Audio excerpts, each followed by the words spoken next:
متحف الدبابات الملكي هو متحف عسكري يقع في محافظة العاصمة في عمان، المملكة الأردنية الهاشمية.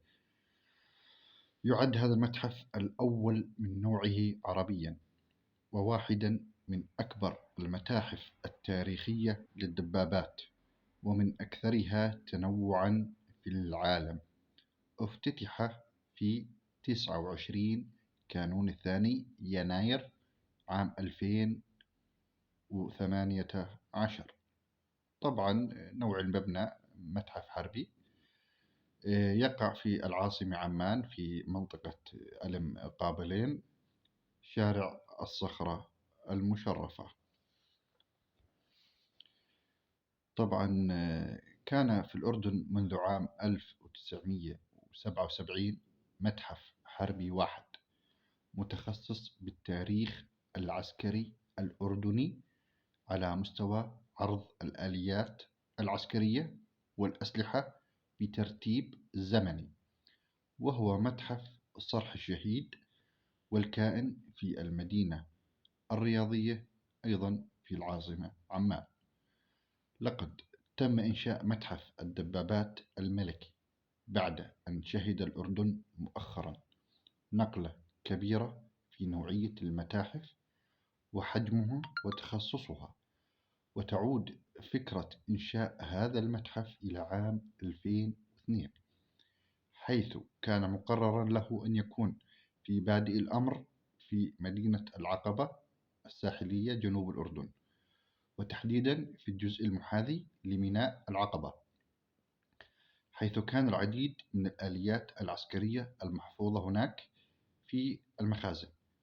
ولكن مكان تشييد المبنى تغير لاحقا ليكون في الجزء الشرقي من العاصمة عمان، بعد أن ساهمت أمانة عمان الكبرى بتوفير الأرض للمشروع، والبالغة مساحتها 1000 متر مربع. طبعا يعرض المتحف الكثير من الأسلحة التي امتلكتها القوات البرية الملكية الأردنية منذ تأسيسها عام 1920 من القرن الماضي، والتي وصل عددها إلى 46 نوع دبابة مدرعة ومركبة، منها ما يزال في الخدمة ومنها ما خرج. ويمتلك الأردن مجموعة متنوعة من دبابات المشاركة في المعارك. طبعا كما أسلفنا أن الأردن يمتلك مجموعة متنوعة من دبابات المعارك الرئيسية والدبابات الخفيفة، يصل عددها إلى 1321 دبابة، ومركبة مدرعة يصل عددها إلى 2547 مدرعة، ومدافع ذاتية الحركة يصل عددها إلى 461 مدفعا، مما يجعل الأردن يحتل المرتبة 18 بقوة سلاح الدبابات، والمرتبة 30 بقوة سلاح المدرعات، والمرتبة 15 بقوة سلاح المدفعية الذاتية على مستوى العالم.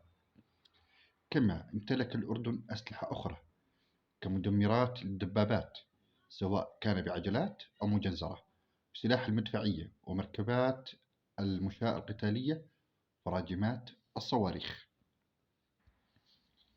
وفي الأيام الأخيرة طبعا انتشر تصوير فيديو لبعض مشاهير التيك توك، ميكس وضحى تحديدا، على أنهم صوروا في هذا المتحف برنامج مسابقات بعد أخذهم الإذن طبعا من إدارة هذا المتحف. طبعا عقب متحف الدبابات أن الهدف هو استقطاب فئة الشباب والجيل الجديد للمتحف من خلال مخاطبته بلغة تفهمها هذه الفئة، طبعا عن طريق اللعب وعن دوره على المفتاح. وبعد جذبهم للمتحف رواية القصص التي يرويها المتحف والدبابات المتواجدة فيه.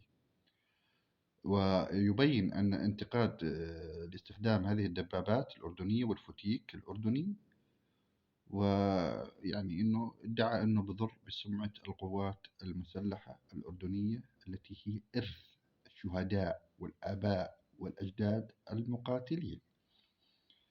وأشار المتحف أنه يضم 4 قاعات تحتوي على دبابات وآليات عالمية، بعضها يعود إلى الحرب العالمية الثانية وبعضها طبعا حديث. وفي تصوير البرنامج استخدمت قاعة الحرب العالمية الثانية، وكذلك كان اللباس العسكري المستخدم يعود إلى ذات الحرب.